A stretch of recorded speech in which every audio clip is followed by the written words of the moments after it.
Zacharie chapitre 11. Liban, ouvre tes portes, et que le feu dévore tes cèdres. Gémis, cyprès, car le cèdre est tombé, ceux qui s'élevaient sont détruits. Gémissez, chêne de Basan, car la forêt inaccessible est renversée. Les bergers poussent des cris lamentables, parce que leur magnificence est détruite, les lionceaux rugissent, parce que l'orgueil du Jourdain est abattu.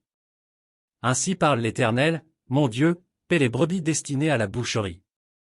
Ceux qui les achètent les égorgent impunément, celui qui les vendit, béni soit l'Éternel, car je m'enrichis. Et leurs pasteurs ne les épargnent pas. Car je n'ai plus de pitié pour les habitants du pays, dit l'Éternel, et voici, je livre les hommes aux mains les uns des autres et aux mains de leurs rois, ils ravageront le pays, et je ne délivrerai pas de leurs mains. Alors je me mis à paître les brebis destinées à la boucherie, assurément les plus misérables du troupeau. Je pris 2 houlettes, j'appelai l'une grâce, et j'appelai l'autre union. Et je fis paître les brebis. J'exterminerai les 3 pasteurs en 1 mois, mon âme était impatiente à leur sujet, et leur âme avait aussi pour moi du dégoût. Et je dis, je ne vous paîtrai plus. Que celle qui va mourir meure, que celle qui va périr périsse, et que celles qui restent se dévorent les unes les autres.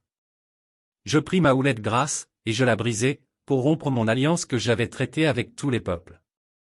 Elle fut rompue ce jour-là, et les malheureuses brebis, qui prirent garde à moi, reconnurent ainsi que c'était la parole de l'Éternel. Je leur dis, si vous le trouvez bon, donnez-moi mon salaire, sinon, ne le donnez pas. Et ils pesèrent pour mon salaire 30 cycles d'argent. L'Éternel me dit, jette-le au potier, ce prix magnifique auquel ils m'ont estimé.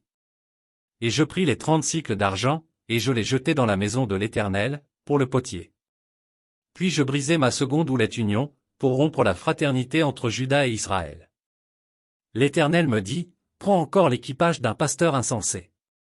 Car voici, je susciterai dans le pays un pasteur qui n'aura pas souci des brebis qui périssent, il n'ira pas à la recherche des plus jeunes, il ne guérira pas les blessés, il ne soignera pas les saines, mais il dévorera la chair des plus grasses, et il déchirera jusqu'aux cornes de leurs pieds.